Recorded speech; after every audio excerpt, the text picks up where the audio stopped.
sa Pilipinas. NBC Manila Broadcasting Company. DZRH, member, kapisanan ng mga broadcaster ng Pilipinas. Member KBP, oras, Kapoboy, 3 minuto na makalipas ang ika-6 ng umaga. Humahataw, humahagupit, lumalatay na komentaryo sa himpapawid. 2 por 2. Walang takot sa paghimay sa masalimuot na isyu ng bayan. 2 por 2. Humahataw na mga balita at impormasyon. 2 por 2. Ating damhin, ating lasapin ang hagupit na 2 por 2.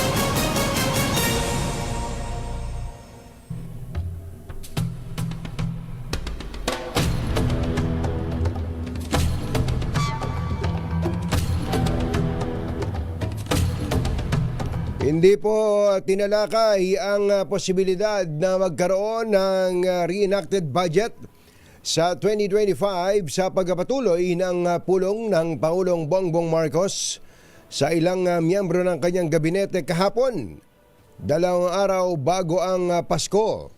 Kabilang sa dumalo sa pulong para himayin ang ilang probisyon ng panukalang budget sa 2025 ay sina Executive Secretary Lucas Bersamin at ang economic cluster members na sina Finance Secretary Ralph Recto, Budget Secretary Amina Pangandaman at NEDA Secretary Arsenio Balisacan na nagbigay ng detalyadong input sa spending plan para sa susunod na taon.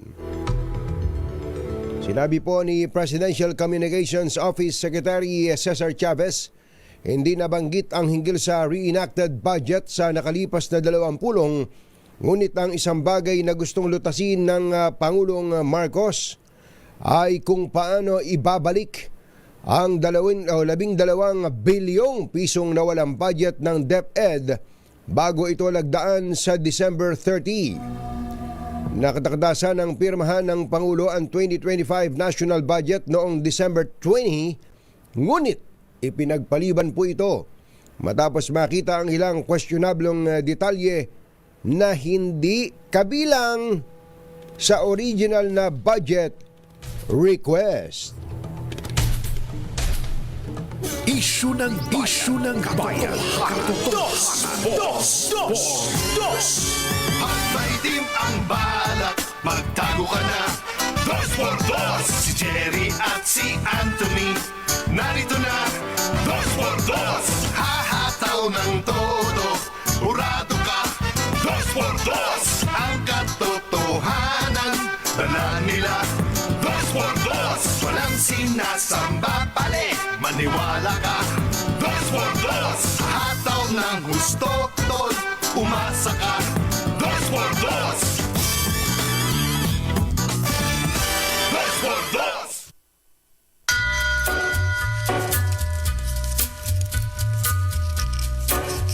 Hi. Take a little walk, Maganda muli. go across the track. Magandang umaga, bayan! Like a bird of doom Ito po si Anthony Taberna.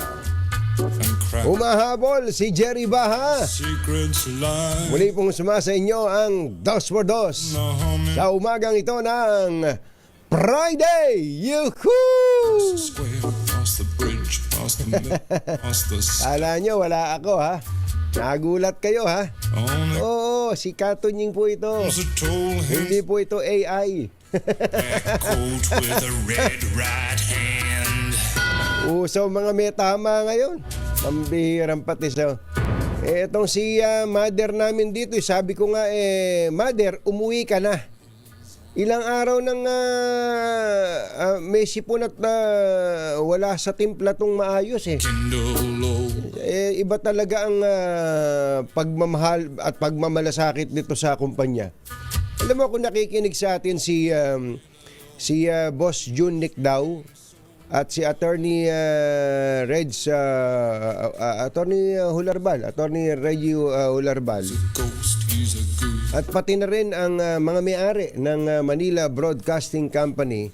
name. Gusto ko pong i-recommenda sa inyo si Mother Malu Cabral namin dito na paglipatan na po ng titulo ng MBC. Kung sakasakali po nga wala naman kayong pamamanahan, pinakakarapat dapat po dito si Malu Cabral. May sakit na to may sakit na Sabi ko, ba't ba ayaw mo pang umuwi? Gusto ko na nga sasabunutan kita. Gusto ko sana sabihin ayaw. Hindi pwede yun. Alam mo, tayo ay mga human being lamang. Tayo ay yung makina nga Hindi ba, partner? Yung makina nga mayroon tinatawag na maintenance. May maintenance yan. Dito, yung mga transmitter natin, yung mga kasangkapan natin, mayroong maintenance yan Right hand. Pagka hindi mo itinabi yan at ikinondisyon at pinapagpahinga at kinumpunin nako, lilitaw ang mga sugat niyan, lilitaw ang mga sakit niyan. Katulad yan tao, yan mismo yung tao. Kaya umuwi ka na. Umuwi ka na. Ayan, hindi, ito po hindi lang para kay Mother Malu na binabati natin ng congratulations, Mother, sapagkat isa kang huwarang empleyado ng kumpanyang ito. Sana lahat ng empleyado ng kumpanya katulad mo. Si Yuel Reyes, buti nga pumasok ngayon niya, kita niyo naman, ngongo. Dahil sa sinisipon. Yan ang mga empleyado. And I'm sure sa mga kumpanya po na pinapasukan nyo, ganyan din po ang karamihan. Yan po ang ating may kompo talaga merong mga kailangan magsakripisyo kapag ka po yung iba kailangan magbakasyon, may maiiwan, pero not to the point of abusing yourself. Ikaw, Mother, babalik na naman ako sa iyo. Magpahinga ka. Jerry Baja at Anthony Taberna sa Dos por Dos sa DZRH. Isara muna natin tong DZRH pagka hindi ka pwedeng pumasok. Sabi, puro kalokohan to si Katonying. Kasi sila nga nagbabakasyon pumunta ka ngayon sa mga kalsada, ang luwag ng kalsada ngayon kasi marami nagsiuwi na o kaya nagsipagbakasyon o kaya ay iba nagpunta sa probinsya at yung iba naman po ay nag-abroad. Ayan, kung hindi po masamang mag-abroad kung ikaw lalo na kung ikaw ay empleyado na buong taon ay nagsisikhay, siyempre gusto mo ring maipasyal lang yung anak, naririnig mo na lang sa kwentuhan. Ano kaya itsura ni Mickey Mouse sa personal? Totoo kayang malaki tenga nito? Oo, di ba? May mga ganun yung bang mula pa lang sa unang buwan ng taon, nagtatabi na. Ayan, nagtatabi na yan. Ito, iipunin ko to para sa bakasyon namin ng pamilya ko, yung mga anak ko, yung 3 anak ko. Lagi na lang akong kinukulit. Di ba? Magtatabi ka. Alam niyo po ngayon, pagka maaga po tayong nagplano ng biyahe, ay nako, napakadami pong mga flights na mura at magugulat kayo, marami ding mga accommodations na mura din. Basta ang key po ay maagang pagpapabook. Hindi yung magpapabook 24 ngayon, makapag-Hong Kong nga bukas. Patay ka. Ang pamasahe yata ngayon sa Hong Kong pagka nag-book ka ngayon parang pamasahe sa Amerika ganun katindi. Pero kung magbubook ka ng pan-December, titirahin mo na ng July o kaya June, meron ng ganun Meron na ay nako, makakatikim ka nga ng ganun. Yung anak mo na ang pinaka malamig sigurong napuntahan yung kwarto ninyo dahil nilamigyan mo yung aircon, ngayon makakapunta sa Hong Kong. Ano ba ang temperatura sa Hong Kong ngayon, Mother? Yuel, what's the weather there in Hong Kong? Tingnan natin yung weather. Weather in Hong Kong. Ayan, weather Hong Kong.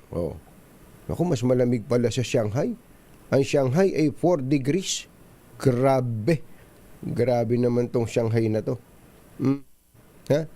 16 degrees Celsius.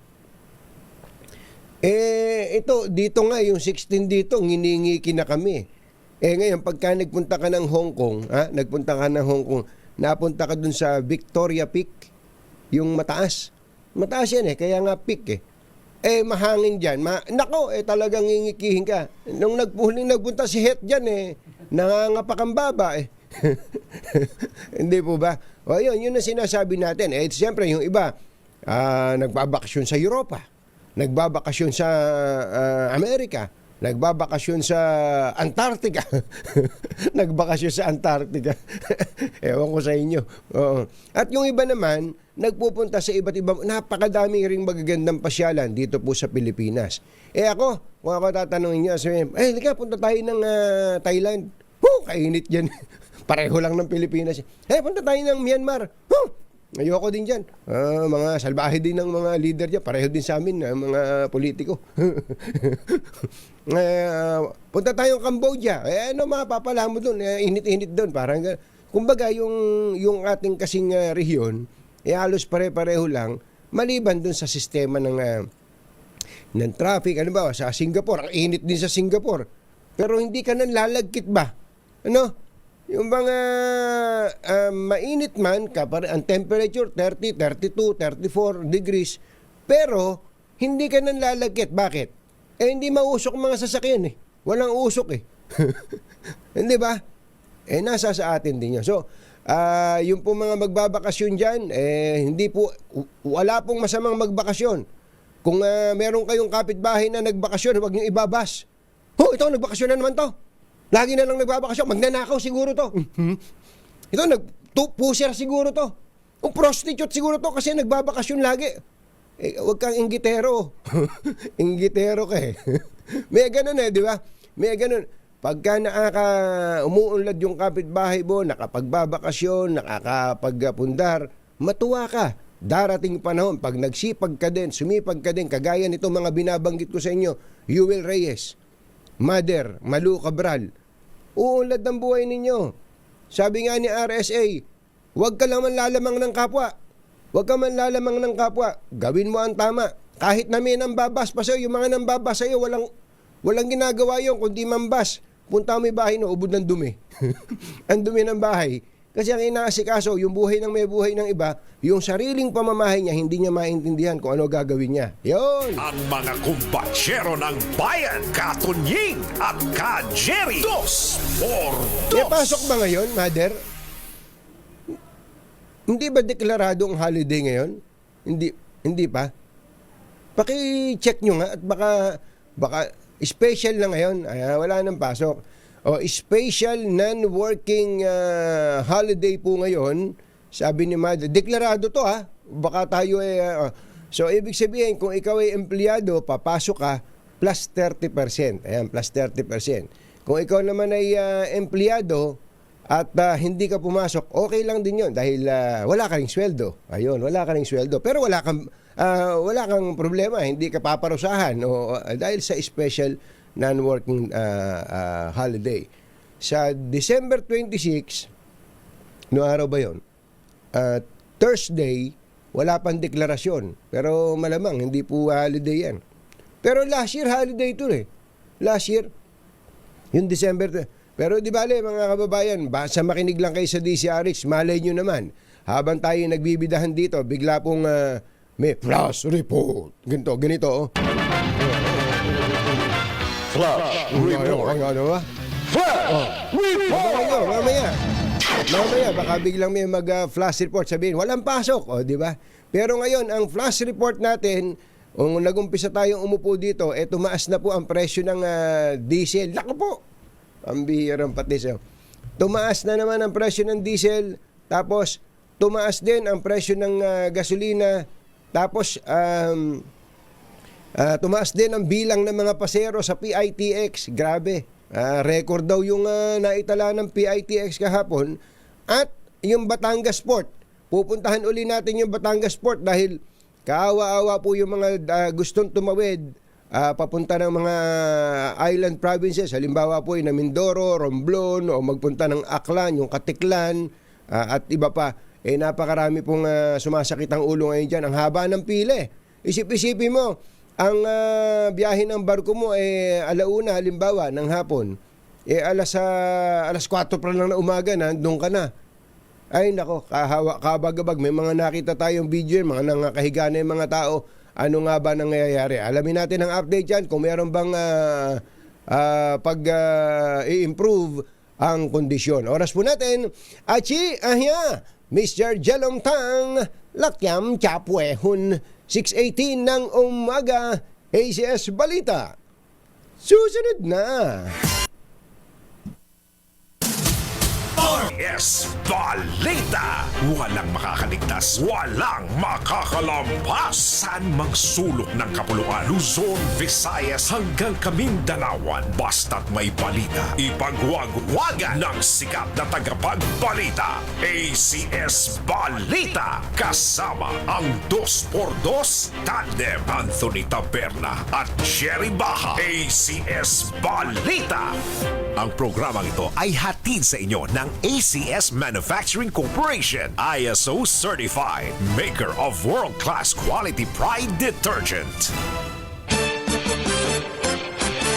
Araw po ngayon ng Martes, 24 na ng Disyembre 2024. Sa ulo ng ating ACS Balita, purchase booklet, hindi na kailangan para makakuha ng discount sa gamot ang mga senior citizen. 20,000 pisong SRI, ito pong Service Recognition Incentives ng mga pulis, matatanggap na sa Huwebes. Higit pisong oil price hike sa diesel, umarangkada na.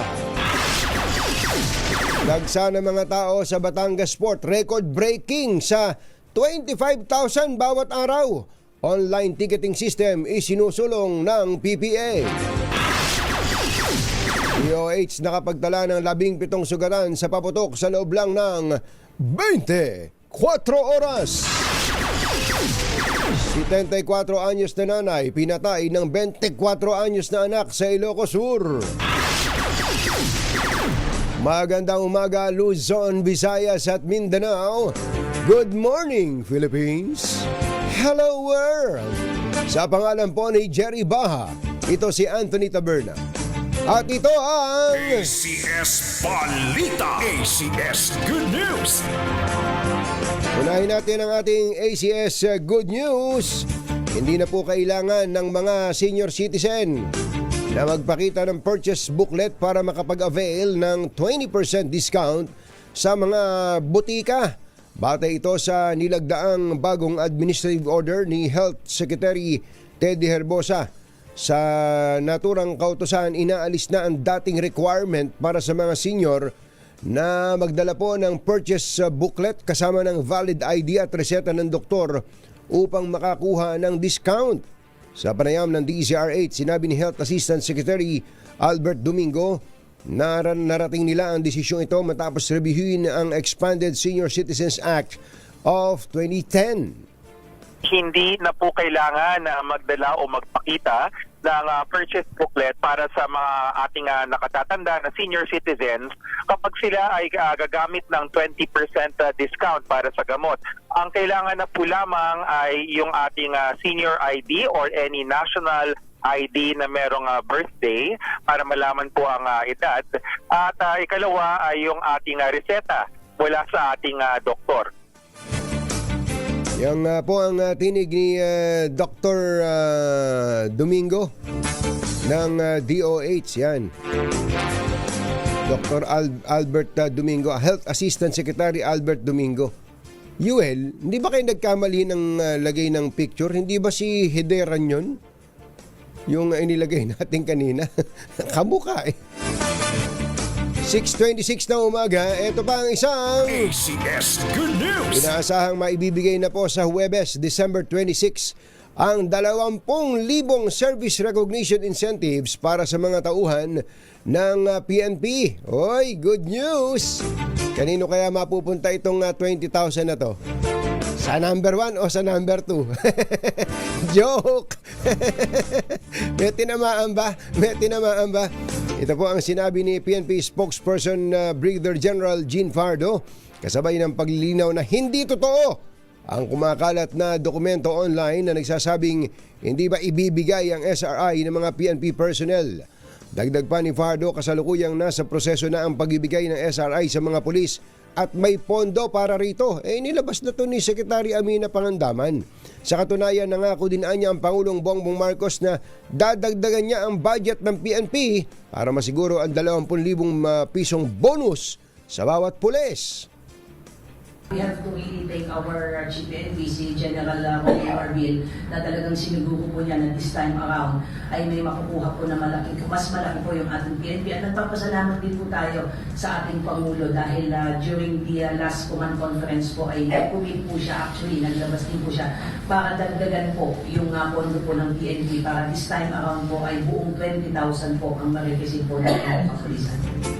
Ayun, yan po ang tinig ni Brigadier General Jean Fajardo, ang tagapagsalita ng PNP. Alas 6:27 na ng umaga.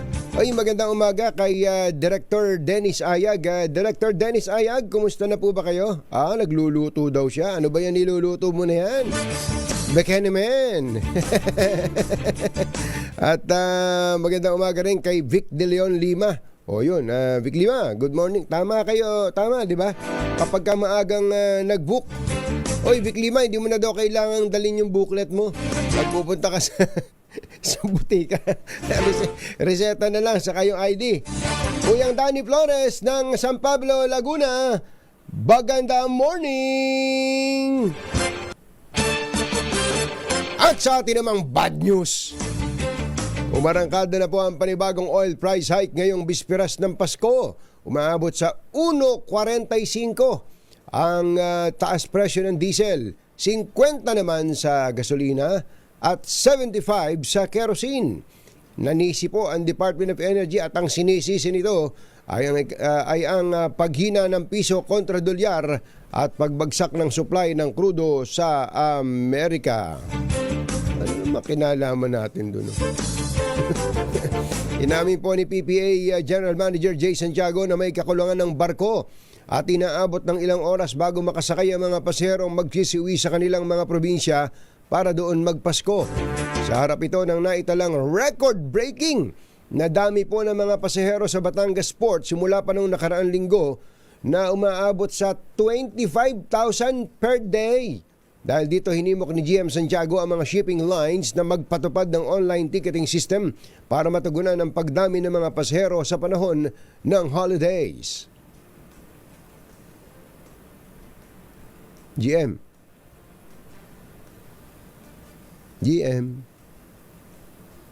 Araw-araw po kulang katunying. Ang problema po kasi, yun nga pong napag-uusapan na po natin na matagal na. Kung yan po siguro ay meron nga po tayong online ticketing system. Napaplano po ng maaga yan kung ilan ba talaga ang babiyahe sa araw-araw. Ngayon po, majority po niyan talagang walk-in po sila. Wala po talaga mga ticket na dumadating Mamaya po makikibalita tayo ulit dyan sa Batangas Port, pero yan po yung tinig ni GM Jay Santiago ng PPA.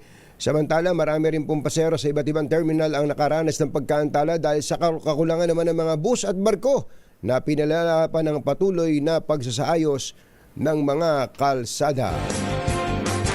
Alas 6:30 na ng umaga, Boss Alan, good morning. Ate Marita, maganda morning. Nakapagdala na ang DOH ng 17 kaso ng nasugatan dahil sa paputok bago ang pagsalubong sa bagong taon. Ayon sa DOH, ang firecracker-related injuries ay naitala mula December 22 hanggang 23 sa 62 ospital sa buong bansa. Sa nasabing bilang, 16 ang lalaki na may edad mula 7.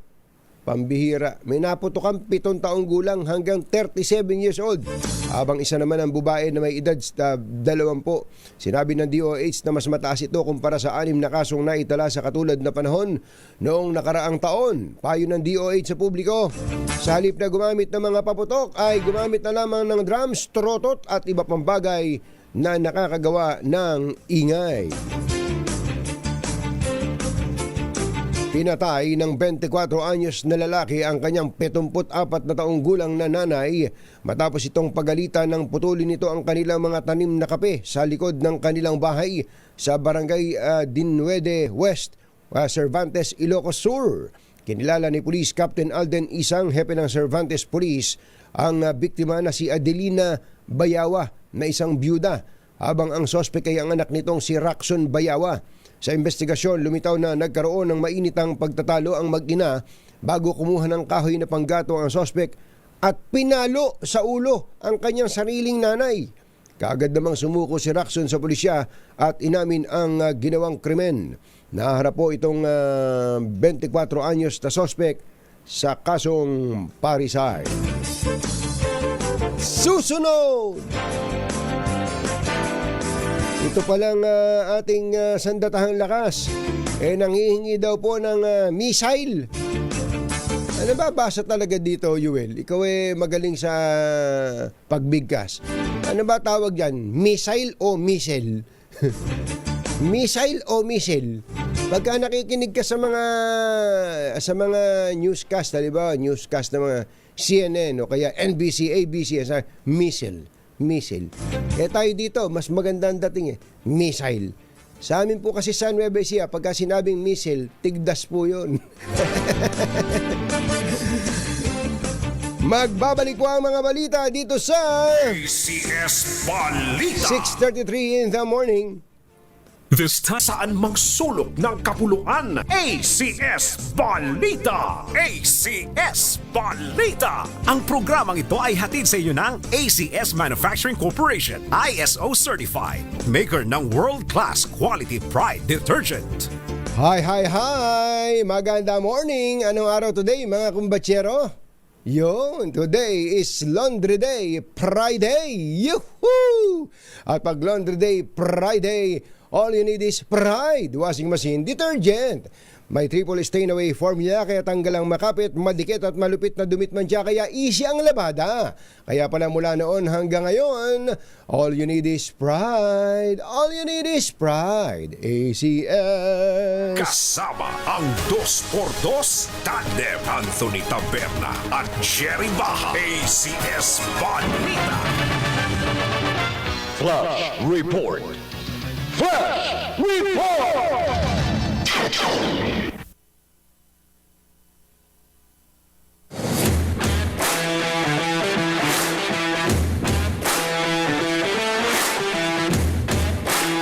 Meron daw pong riot dyan sa Maynila.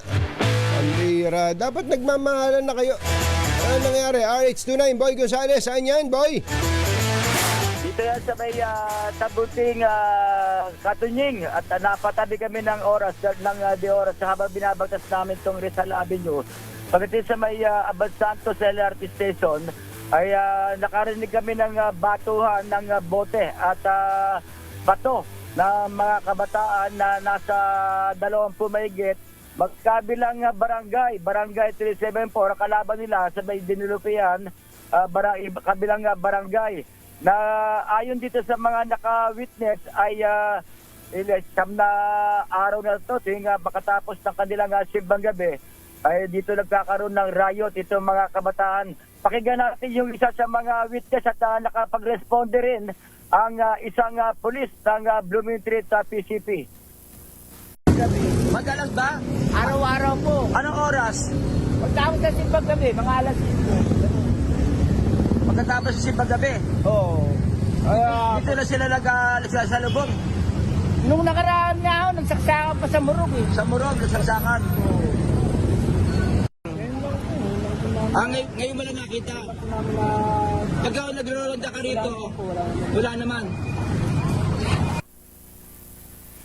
Yan na, Anthony, yung sa mga na-interview natin kanina, alas 6 ng umaga nung makita namin nagbabatuan itong mga kabataan, riot na mga grupo ng kabataan ng magkabilang barangay sa Tabunting Street sa Santa Cruz, Maynila. Ito si Boy Gonzales para sa DZRH, una sa Pilipinas, una sa Pilipino.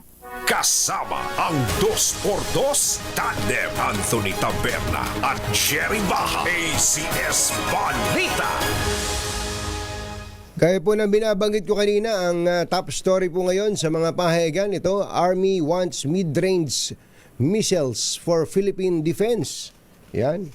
Hindi ito pa yan marami yan Ito sa Philippine Star, yan po ang banner story. Philippine Army to acquire US Typhoon missile system.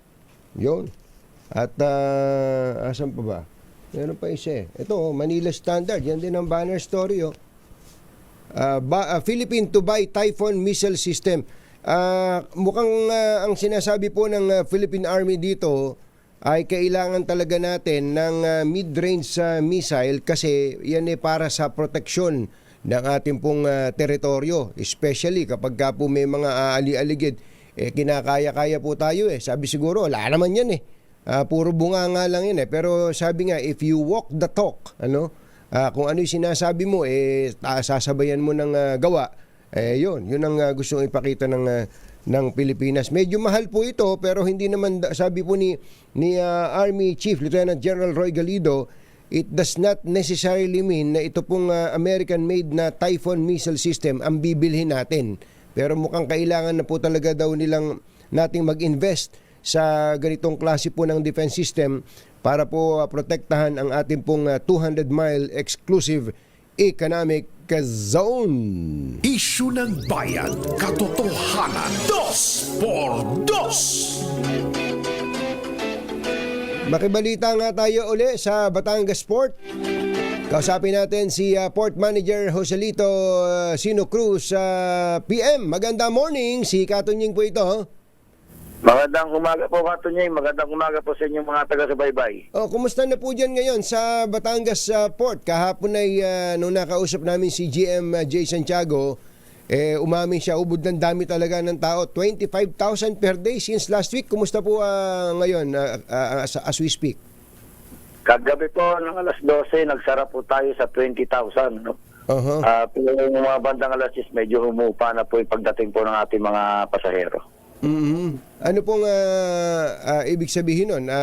Mas mabilis na po ang daloy ng mga tao at ang biyahe ng mga barko? Tama po. Mas bumilis na po. Kaunti na po, mukhang yung araw po ng linggo talaga yung yung peak. No? Ikan sila at pumila ng medyo matagal talaga. Hindi medyo, talaga matagal talaga. Sa ngayon po ba, pagka pumunta kami sa Port of Batangas, yung terminal puno pa din? Hindi na po. Kaya naman. Medyo nagbabagal lang. Naiipon yung tao doon po sa tinatawag nating ticketing area. Kasi doon po sa magtitikit po, medyo tumatagal na po. Pero yung ating pong departure area ay maluwag na po. Talagang yun ang problema no? Yung walk-in, doon mismo bumibili ng ticket ng ating mga kababayan sa mga shipping lines, ano? Dito po sa loob ng Batangas Port, dito lang po sila makakabili kahit po yung tinatawag nating rolling cargo ay sa loob pa rin. Pagpasok nila doon po sa marshalling area, doon pa sila makakabili ng ticket. Oo. So, gaano kahaba ho ang traffic sa labas po ng Batangas Port, especially yung pong mga magro-roro? Yung pong magro-roro, malaki na po yung iniksi ng pila. Mababa pa rin, no? Pero kakaiba na yung galaw. May gumagalaw na po at talagang pakaunti na yung ating mga pasahero dito sa Batangas Port. Ramdam namin, PM, yung pagod ninyo, yung boses ninyo, talagang mukhang lobat na kayo Medyo konting kembot pa at matatapos din. Oo. Ito, nasa ako hanggang ngayong tanghali po ng 24 ang pinakadagsaan yan after yan. Oo. Maluwag na po talaga. Back to normal. Ang Batangas. Ang sabi po nitong si GM Jay Santiago ay 50 lamang yung mga barko na bumibiyahe. Ganyan, yung pinakamaraming barko na bumibiyahe, 50 lamang. Ibig sabihin talagang kulang na kulang pala tayo sa passenger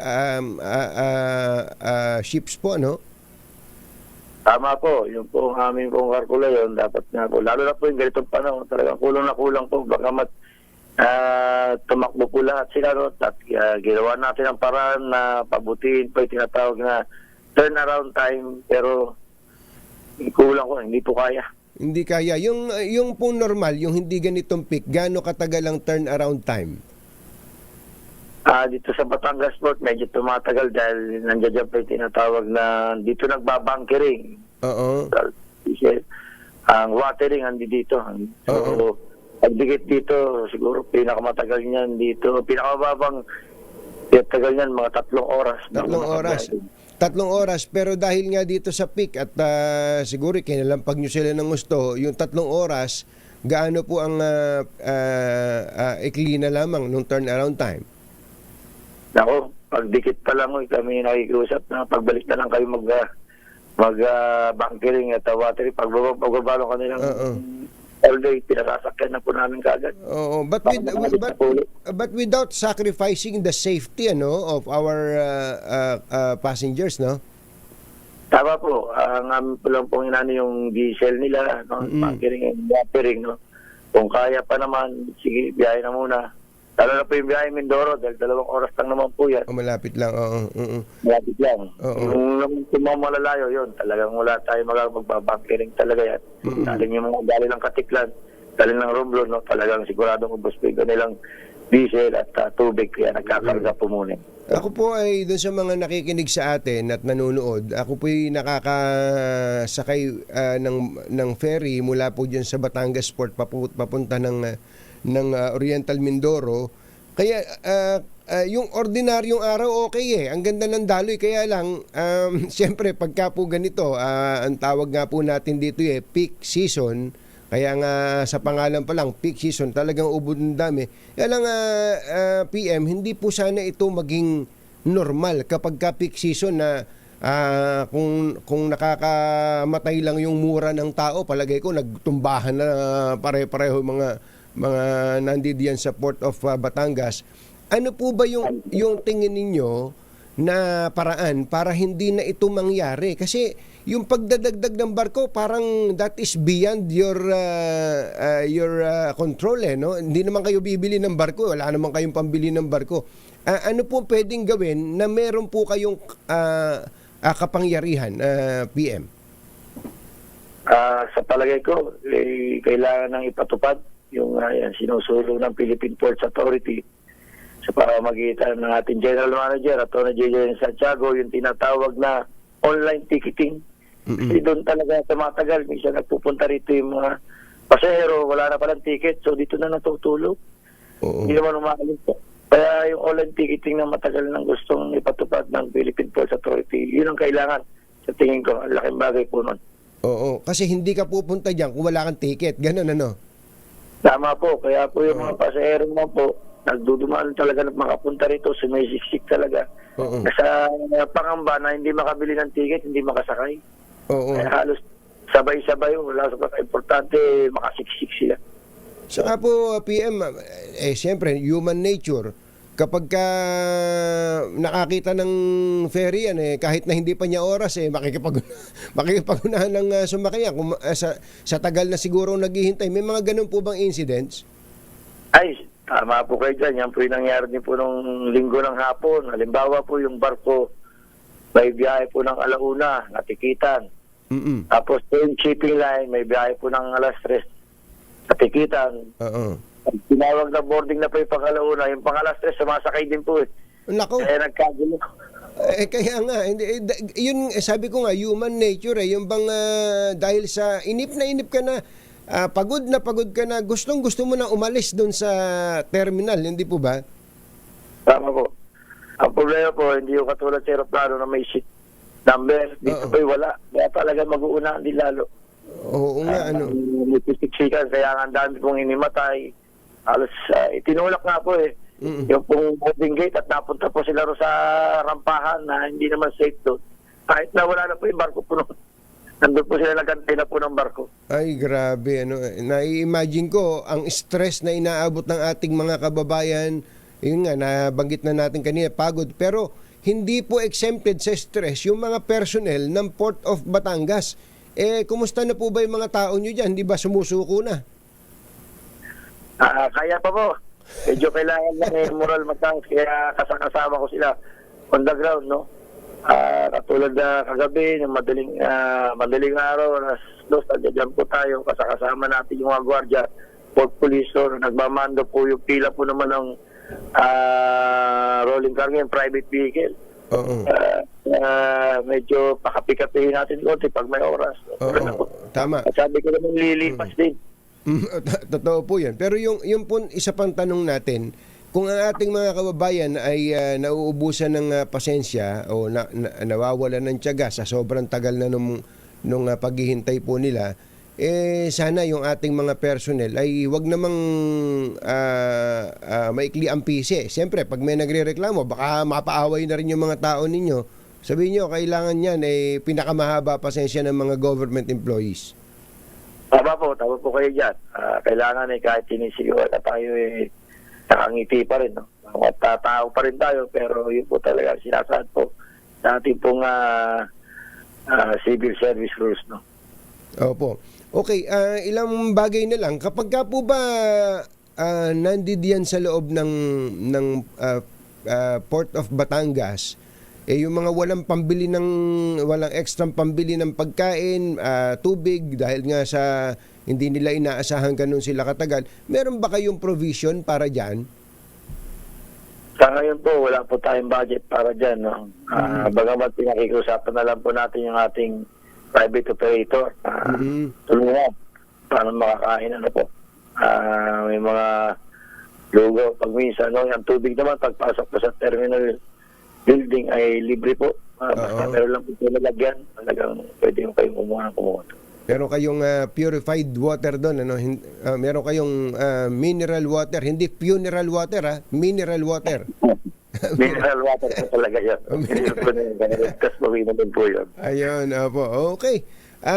PM, sabi nyo nga, itatagoy nyo na to, malamang babalik, may round 2 sa pagbabalik. Ano? Yung pagbabalik na, ingat po kayo at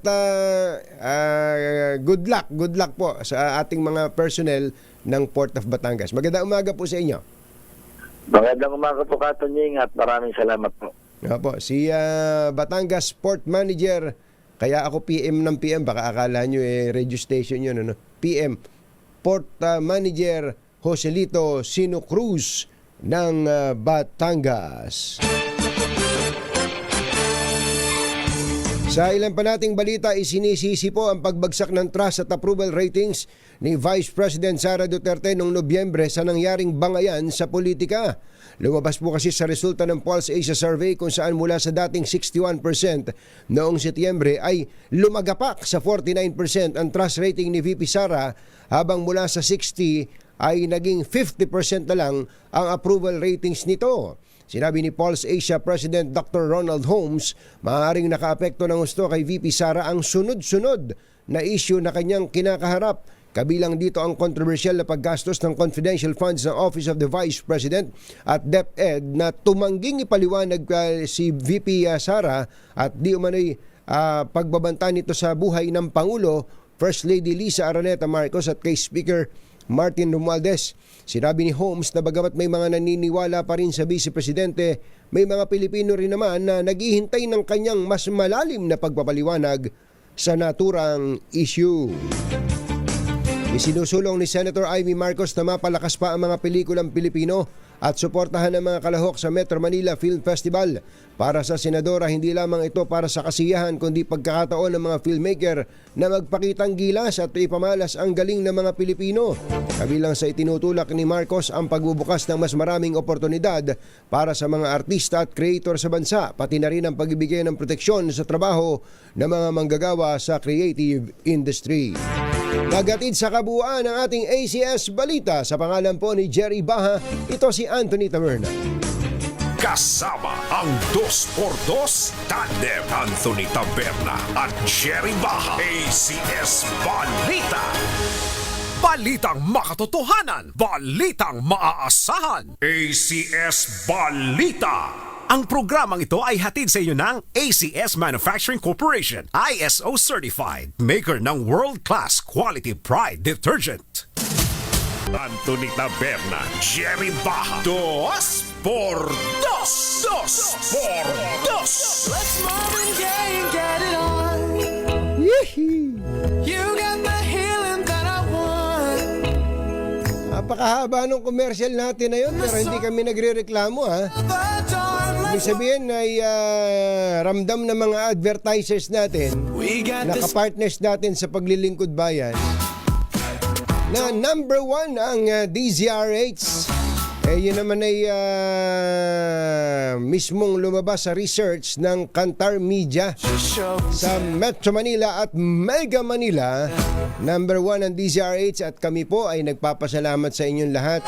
Hindi lang po ako dito, pati po yung mga nandito sa studio, ating mga transmitter engineers, mga technicians, mga writers, mga PA, lahat po kami dito ay tao sa puso nagpapasalamat sa inyo pong pagtangkilik dito po sa DZRH. Pagbubutihan pa namin, lalo na sa susunod na taon. Mag-ahire pa kami ng maraming mga tao. Sabi ni Mother, totoo ba yan? Nagdidesisyon ka na naman nang hindi mo sinasangguni sa akin. Magandang morning kay Senator Bong Revilla. Uy, Senator Bong Revilla, ikaw nga pala yung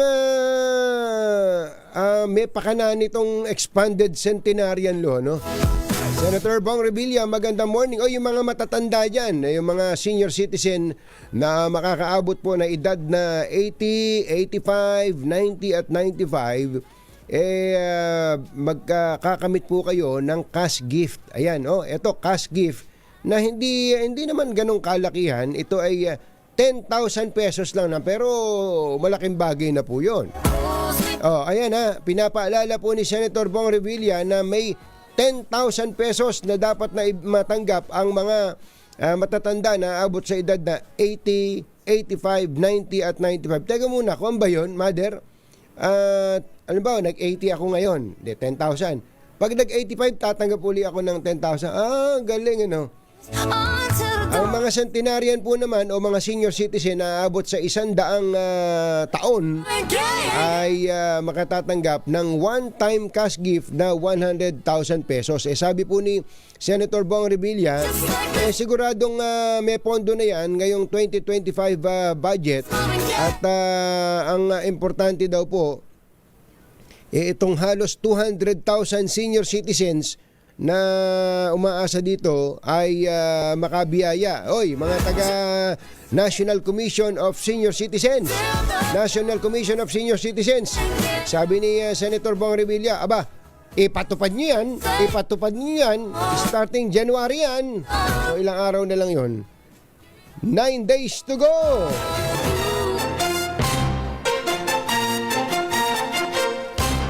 Tonying at Ka-Jerry, Anthony Taberna, Jerry Baja, ang samahang pinatibay na ng panahon. 2 por 2. 2 por 2. Standby lang, RH15, RH23, mag-headline lang tayo. Kauna-unahan sa Pilipinas. Manila Broadcasting Company. DZRH. Member, kapisanan ng mga broadcaster ng Pilipinas. Member KBP. Oras. Kapopoy, Kuya Mel Magno, Kapopoy. 7 minuto na makalipas ang 7 ng umaga. Balitang bagong-bago, balitang dapat alam mo, balitang magdadagdag ng talino dahil bagong impormasyon, makibalita, unang-una sa DZRH. Pangunahing balita kasama ang 2x2 tandem nina Anthony Taberna at Jerry Baja.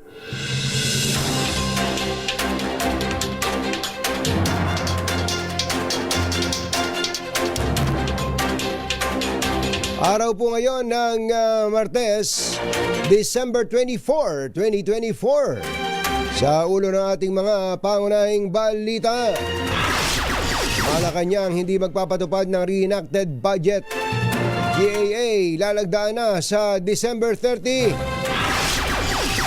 Siyam sa 12 senatorial bets na suportado ni PBBM pasok sa top 12 ng Okta Research Survey.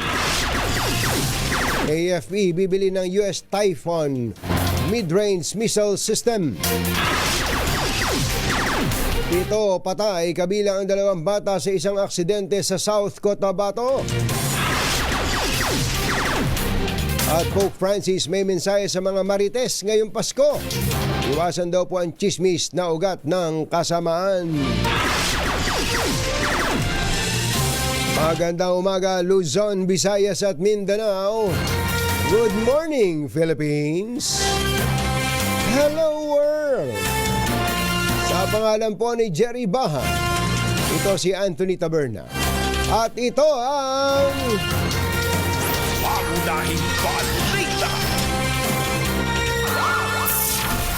Metro Manila ngayon. Ayun. Narito na sila. Narito na ang salimbayan ng ating mga balita. Dagdagan mo pa. Huwag lang yung 2. Dagdagan nyo pa. Para salimbayan talaga. RH15 Giselle Ricaport. Meron siyang record-breaking story. Naitala daw po ng PITX ang record high na bilang ng mga pasahero. RH15 Giselle Ricaport. Coming Giselle! Katunying, patuloy pa rin yung pagbagsa ng mga pasahero dito sa Parañaque Integrated Terminal Exchange ngayong bisperas ng Pasko.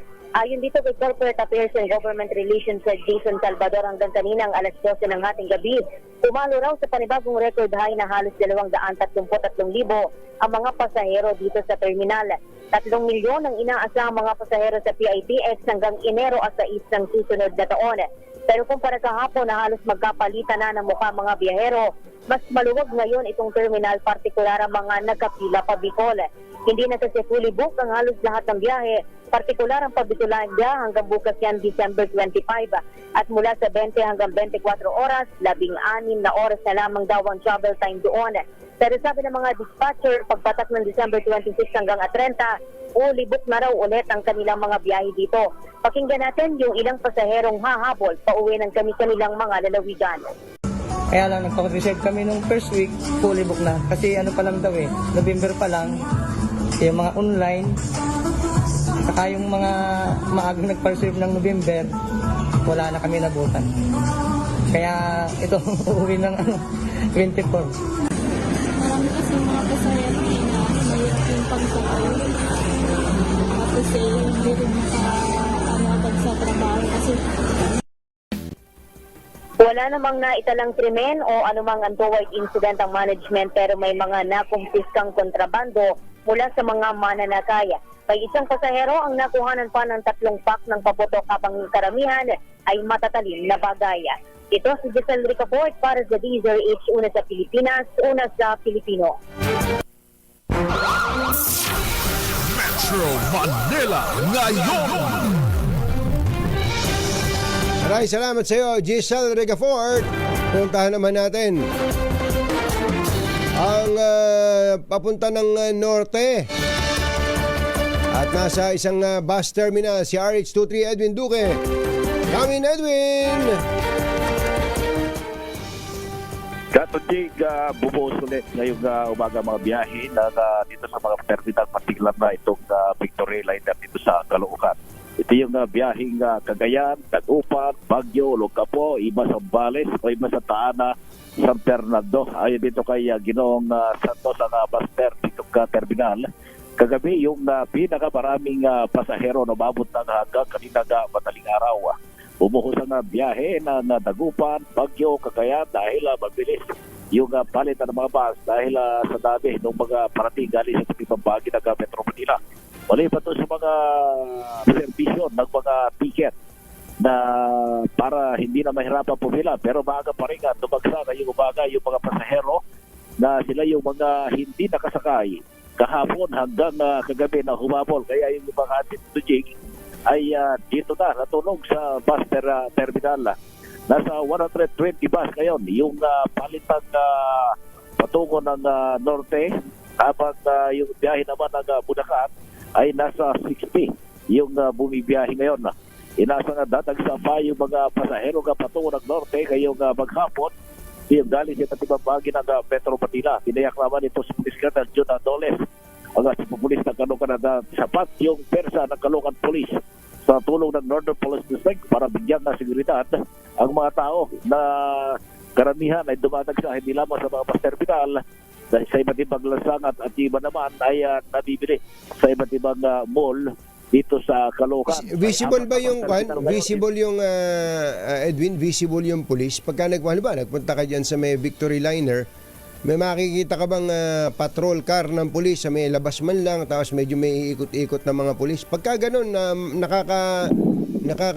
nakakaramdam ng feeling of safety ang ating mga kababayan.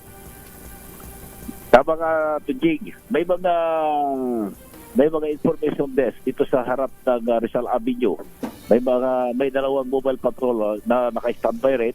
At dito sa loob ng mall, meron din dahil itong Grand Central, ito yung pinakamaraming dagsa ngayon, itong Victory na halos magkatapat lamang sa pagitan ng Rizal Avenue.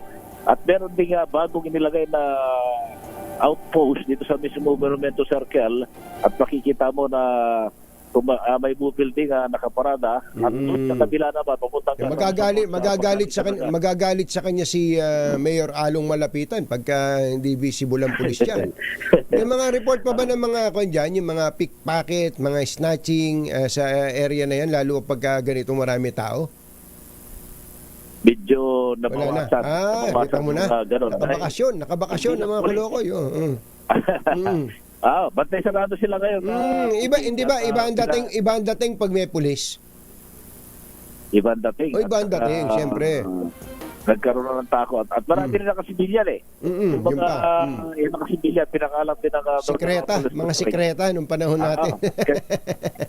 Kaya nagtataka ka, may biglang dinadampot na minsan, yung mga nakasibilyan yun na minamanmaran yung mga galaw, yung mga kahinalang kilos. Okay. Kaya, Tonying, wala rito sa Caloocan, Region 3. Ano ito kinagulat sa isang resura sa Pilipinas, una sa Pilipinas.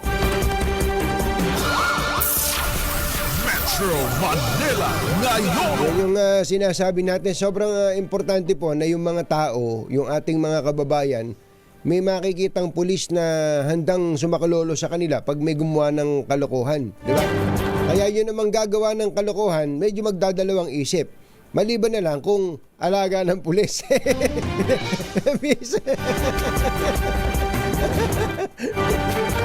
Ala nyo sa pelikula lang yun. Meron din talagang ganon. Sana naman nabawasan na o nawalaan na talaga ng tuluyan. Magandang morning kay NCRPO Chief Anthony Aberin. Hindi pa natin nararamdaman si General Aberin sa NCRPO, ha? No, hindi pa. Nagpunta na rito? Dapat matawagan natin si General Aberin para malaman natin kung ano ba mga gagawin nila sa Metro Manila ngayon. Metro Manila ngayon. Anthony Tamberna at Jerry Baha. DZRH. Pangunahing balita. Iba pang nagbabagang balita sa aming pagbabalik. Oras po natin. Achi, Mr. Jalam Tang, Chityam Chap Chithun, 7:17 ng umaga. Ang balitang ito ay Unahing balita.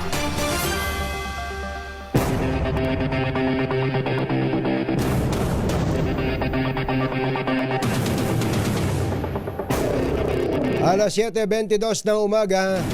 Target po na malagdaan ng Pangulong Bongbong Marcos ang panukalang 6.35 trillion pesos na national budget sa susunod na taon sa darating na December 30. Ito'y matapos magpatawag ng pulong kahapon ang Pangulo kasama ang kanyang economic team para mabusising mabuti ang panukalang budget. Nilinaw ni PCO Presidential Communications Office Secretary Cesar Chavez na hindi pa nababanggit sa nakalipas na 2 pulong ang hinggil sa reenacted budget. Pero gustong lutasin Pagpapalakasin anya ng Pangulong Marcos kung paano ibabalik ang 12 bilyong piso na inalisan ng budget sa DepEd bago ito pirmahan sa susunod na linggo. Siyam sa top 12 preferred candidates sa latest tugon ng masa senatorial survey ay bahagi ng administration slate ni Pangulong Bongbong Marcos sa 2025 midterm elections.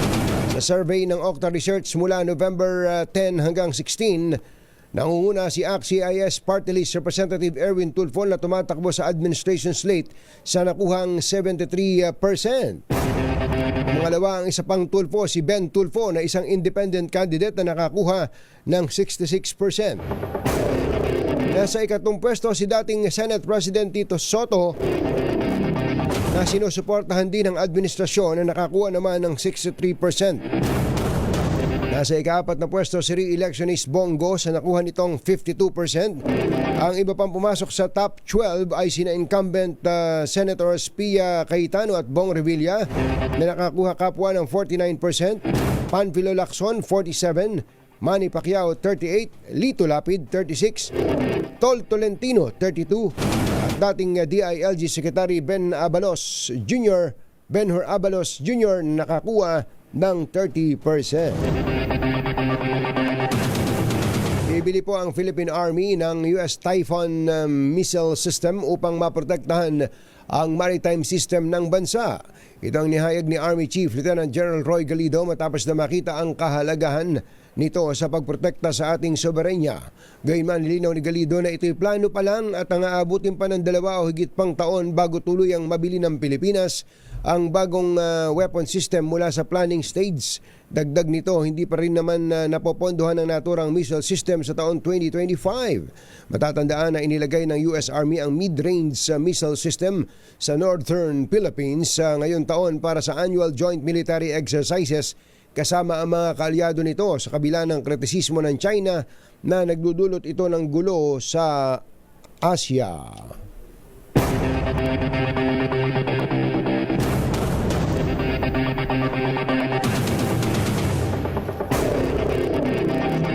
Alas 7:25 na umaga, tinawag po ni Pope Francis na evil o kasamaan ang pagmamarites. Ang payo ni Pope Francis, tigilan ng paninirampuri at pagsasalita ng masama laban sa isa't isa, gaya ng pagkakalat ng chismis tungkol sa ibang tao. Sinabi ng Papa sa Roma na nabubuhay ng masaya at nagkakaisa ang mga miyembro ng isang church community kapag may kababaan loob at iwinawaksi ang masasamang isip at pananalita laban sa iba. Itong lokal na turista ang nasawi kabilang ang 2 minor de edad nang bumangga ang sinasakyan nilang van sa isang puno sa Tupi, South Cotabato. Patay sa report ni Emily Subagaysay, Municipal Disaster Risk Reduction and Management Officer ng Tupi. Lahat ng pasahero ng van ay pumanaw habang malubha naman ang driver na nadala pa sa ospital. Nabatid na ang mga nasawi ay mga residente ng Northern Mindanao at nasa bakasyon sa Polomolok. Lumabas sa investigasyon na galing ang mga biktima sa isang wedding photo shoot sa isang tourist site sa Tupi at binabaybay na ng van ang barangay Cebuana Road nang pumalya ang preno ng sasakyan dahilan para bumangga ito sa isang puno sa gilid ng kalsada. Susunod! Kumusta kaya ang presyo ng mga Noche Buena items ngayon? Yan at iba pa sa pagbabalik ng 727 Berna at Jerry Baha, DZRH, pangunahing balita. Ay magandang umaga pala sa ating kay Senator na Lito Lapid. Nakita raw kayo nung mga anak ko kahapon. Sabi niya, hindi ba ito yung pinuno? Oh, yan nga si Leong Guerrero. Sabi ko, si Lito Lapid, Senator Lito Lapid, magandang morning. At nakatutok pala sa atin ang si Kuyang Ricky Ileto. Oy, Benji Navea, andyan ka na ba ngayon? At Leymar Bustamante, magandang araw po. At ano ba, saan ba lakad nyo? May lakad na naman ba kayo nila Florante Rosales? Happy 64th birthday din kay Jimmy Manawaran Daza ng West Rembo, Taguig City. Yan, binabati kayo ng 16 nyong mga pamangkin. Dami. Ayos. Alas 7:36 na po na umaga. Tiniyak ni New NAIA Infracorp Chairman Ramon Ang na matatapos sa loob ng 6 hanggang 8 buwan ang mga planong pagpapaganda at pagsasaayos sa mga pasilidad at serbisyo sa paliparan. Ito po ang siniguro ni RSA sa Tune In kay Tunying. Yun, hindi Tune In kay Tunying. Uy, daming nanonood ng ating feature na yun. Itinur kasi tayo ni RSA dun sa Terminal 3. Ibinida po ni RSA ang ginawa na ng NNIC sa loob pa lang ng 3 buwan simula ng pamahalaan nito ang Ninoy Aquino International Airport. Lahat ng idea, hindi naman perfect yan pero mabilis tayo mag-fine tune. Kung ano man ang problema na ginawa natin solution na hindi gumana, ay pa-fine tune natin para gumana. Kaya nagsisiksikan today dito kasi wala pang 3 island na bago Pagka nagkaroon na ng 3 waiting area, wala na. All of that will become a waiting area, 3 island. Kailan po yun matatapos? Ay, sabihin mo na, bigyan mo naman ako at least na mga 6 to 8 months. Sabihin mo, June next year. Dagdag pa ni RSA, Mr. Ramon Ang, ayusin din ng NNIC ang mga kadalasang nasisira sa airport, kagaya ng elevator, escalator at x-ray baggage scanners. Kung napapansin mo, kahit ano nasisira sa airport, elevator, escalator, baggage handling systems, explosive detection device, lahat yung kaya namin i-repair. Ang bilis. Bakit? Natuklasan ko yung mga mekaniko natin dito, tsaka technician. Saksakan ng galing. Yan po ang tinig ni Ginoong Ramon Ang at doon po sa mga empleyado, ng NAIA. Halimbawa, marami dyan yung taga-immigration, taga-health department, yung Bureau of Quarantine, mga taga-Bureau of Customs at iba pa. Yung mga empleyado daw po ay pwedeng mag-park doon sa NAIA parking, doon sa may inirereklamong parking, nagrereklamo yung mga mga kapitbahay nila na doon pala nag-overnight parking. Lumuwag tuloy ngayon. Pagka pala empleyado ay 10 pesos lang, mother, 10 pesos lang ang parking. Yun ang sabi ni RSA, 10 pesos lang ang parking pagka empleyado ka na nando doon sa NAIA. Yun ang mura. Pero kapag ka ikaw ay mag-overnight parking doon, 1,200 ang babayaran mo. Alam mo, yung ginawa niya na yon na neutralize yung ginawang standby, ginawang garahe iyan nung mga nakatira doon sa paligid. Doon nagpapark. 1 buwan na nang nando doon. Ang bayad lang nila magkano. Ayun, ganun pala dapat na gawin para maitaboy ang mga mapang-abuso. Samantala, bantay sarado po ng DTI ang bentahan ng fireworks at Christmas lights ngayong holiday season. Sa panayam ng programang Damdaming Bayan, sinabi ni Trade Secretary Maria Cristina Roque na may mga nag-iikot na mula sa DTI para inspeksyonin ang mga nabanggit na produkto, lalo na ang mga pagawaan ng paputok. Nagpaalala naman si Secretary Roque sa publiko na bumili lang ng Christmas decor na may safety seal certificate ng DTI upang matiyak na ligtas ang bibilhing produkto at maiwasan ang sunog. Just like sa mga products natin, talagang mahigpit ng pag-monitor. So every other day, meron talagang taong umiikot nationwide to check on this. Masyado kaming mahigpit sa fireworks at saka dun rin sa Christmas lights. At saka talagang talagang minomonitor po namin ito. This is strictly being monitored. Yan po ang tinig ni DTI Secretary Chris Roque. Ganda ni Ma'am Chris Roque, no? Yun. Tama. Siya nga yun. Metro Manila ngayon. Balikan natin ang mga salimbayan ng balita. Unahin natin si RH5 Val Gonzales na nakatutok sa isang bus terminal dyan sa Cubao, Quezon City. Val Gonzales, Val, go, go, go! Actually, walang bus. Walang dumarating na bus. Dito sa Ceres Bus Terminal. Dito sa kanilang terminal. Dito sa kanto ng ng New York Street at Annapolis dito sa Cubao, Quezon City. Kaya ang resulta, etong aking nasa likuran. Naku po. Eto, napakaraming mga pasahero. O dandan itong mga pasahero na ito na ang lahat ng mga ito ay magpapasko sa daan. Naku po, nanang ko po. Kailan pa sila dyan? Yung iba kagabi pa. Naku. Oo, kagabi pa. Yung ba Ceres saan patungo? Saan bang biyahe yan? Yung Visayas? Lahat ng ito, Anthony, ay patungo ng Iloilo. Iba't ibang lugar, bayan sa Iloilo. Naku po, nanang ko po. Kausap ko kanina, Anthony, yung dispatcher ng Ceres Bus, itong si Maybel Andales, ang kanyang ikinakatwiran, lahat ng 3 port, lahat ng 3 pier na daraanan ng kanilang mga bus unit pag sumakay sa Roro ay nagkaka-traffic kaya walang dumarating yan na bus unit dito sa lugar nito. Pero bago mag-alas 7 ng umaga kanina, mayroong isang unit ng bus na dispatch mula gabi hanggang kaninang madaling araw ay pangatlo pa lamang yung umalis bago mag-alas 7. Ang 6:45 ng umaga ay umalis yung isang bus unit.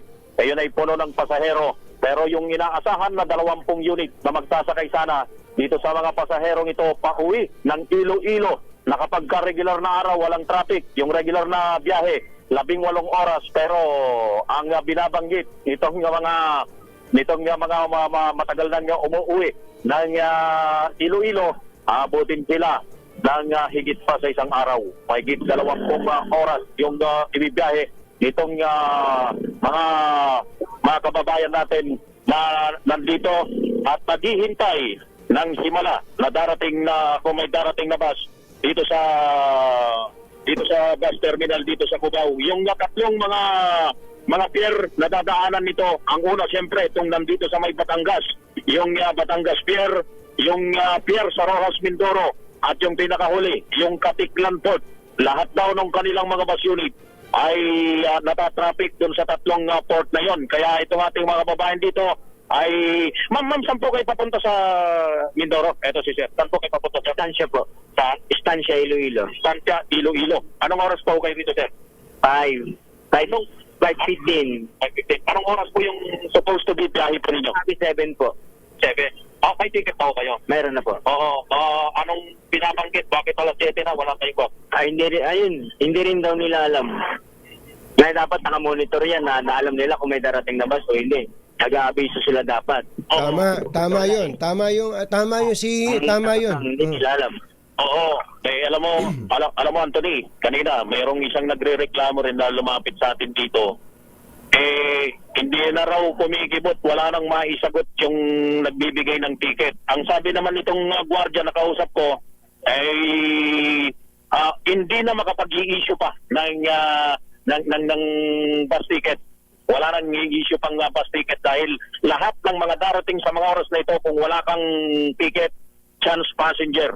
Ang problema, yung 20 mga bus unit na hinihintay, hindi pa dumarating. Sabi ni Andales kanina, yung dispatcher, doon sa 7 unit na bus, may sasakay naman na lahat ng ito. So yung natitirang 13, Anthony, ayun na yung... Pero Val, tama yung sinabi nung kabayan natin na yan, taga Estancia, Iloilo. Maganda, tama yung sinabi niya na yun na meron naman silang nabook na ticket, nakabook naman yung ticket nila. Dapat yung bus company, alam naman nilang hindi darating, na monitor man lang sana nila na, halimbawa, kung naipit sa port yung mga bus nila galing na Iloilo, na hindi na nagpunta dyan yung mga tao, hindi muna nagpunta. Di ba? Hindi muna nagpunta. Siya lang ba mag-isa? I'm sure may kasama pang pamilya yan eh. Meron. Kasamang anak at yung kanyang business. Yun ang kagandahan sana nung online ticketing system, di ba? Pero kapag katulad din sa aeroplano, kapag madidelay yung flight mo hours ahead, sasabihan ka na, i-message ka nung kung sino man yun, airline company, sasabihin na ang flight mo ay madidelay ng 2 oras. Hindi mo na pupunta sa airport. Ganyan din sana yung ating land transportation, di ba, Val? Oo. Ito, balikan ko si Kuya. Sir, magkano po yung pamasahe po ninyo? 2.5 po. 2.5 per person. 2.5 per person? Per person. person. Per head. Oo, per head. Per head. Saan po kayo saan po kayo nakatira? Saan pa ho kayo galing? SM North po.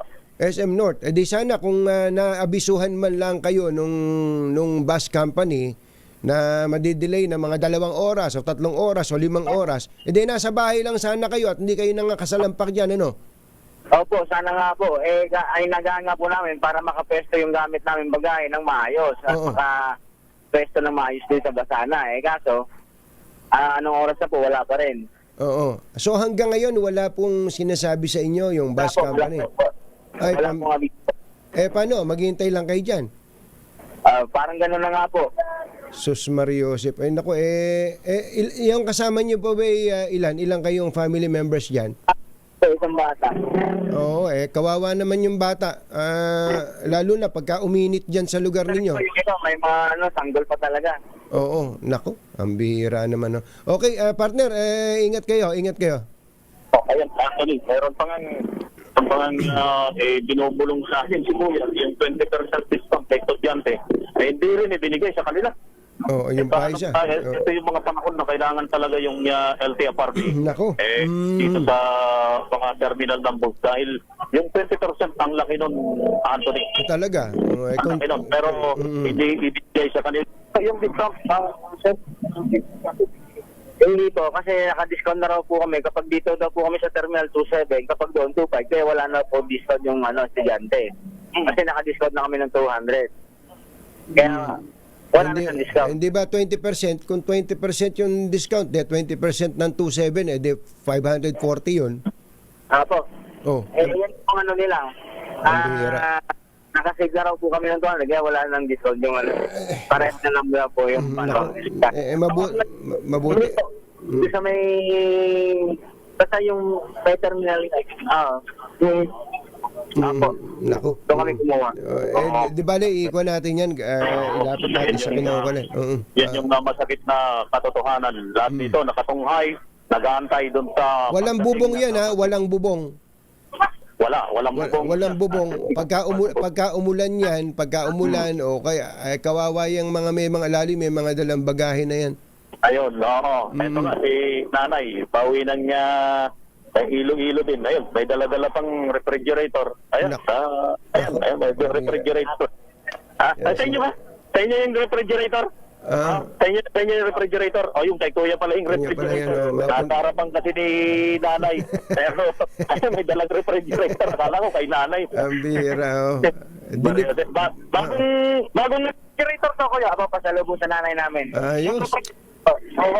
Istansya. May pamasahe rin yung refrigerator po. Hindi lang po namin alam kung magkano. Pero ito ang sabi na 300. Val, sige na. At, yan yung sitwasyon, realidad ng buhay. Ngayong magpapasko, dagdag mga pasahero sa iba't ibang mga bus terminal, eto yung larawan ng Kapaskuhan.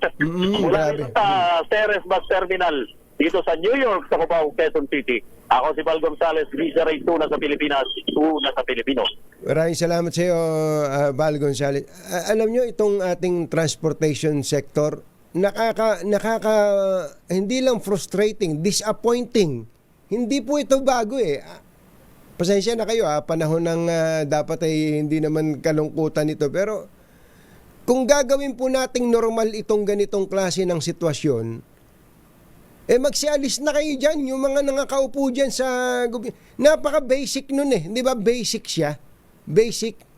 Di ba ang mga bus companies, di ba nire-require na nga po dapat yan na may mga GPS, ang mga bus units para malaman kung nasa saan yung mga bus units na yan. May mapa nga yan eh. Kaya nga pinasok nila yung industriya na yan eh. Sino ba ang nagre-regulate dapat yan? Ang gobyerno. Di po ba? Katulad nun, alam mong hindi darating. May problema sa mga port natin dahil nga sa mga barko, hindi alam nyo na kung ano-ano pa, traffic, etc. Ano ba naman yung sabihin na kung eksaktong alas 7, that's the main purpose of booking ahead online. Alas 7, alis mo, alis ka sa bahay mo, alas 5, punta ka dun sa bus station ng ganito kaaga, ayos na ayos. Pero kung alam naman ng mga kinaukulan na alas 12 ng tanghali, 1:00 ng hapon, alas 5 ng hapon pa darating yung bus, di hindi na sinabihan man lang sana yung mga pasahero kung may sistema. Kung may sistema. Ba't ba walang sistema? Ano ginagawa ng ating Department of Transportation? Anak ng bakang dalaga. Mag-commercial nga muna tayo.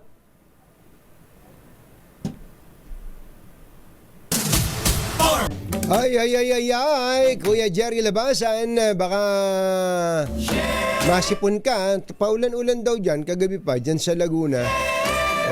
May mga lugar na binabaha pa nga. Grabe naman, naman sana. Dami natin problema, no? Ay, nako. Ay, baka dapat na ninyong palitan yung bubong na inyong bahay, ha? Buti na lang may bubong na maasahan. Gawa sa state-of-the-art technology, may aluminum na, may pintura pa. Now available na rin sa pre-painted tile span. Para sa eleganteng bubong na matibay na, makulay pa, mag-cherry loom, pre-painted ka na. Don't you come on. Jerry Bach at Anthony Taberna sa 2x2 sa DZRH.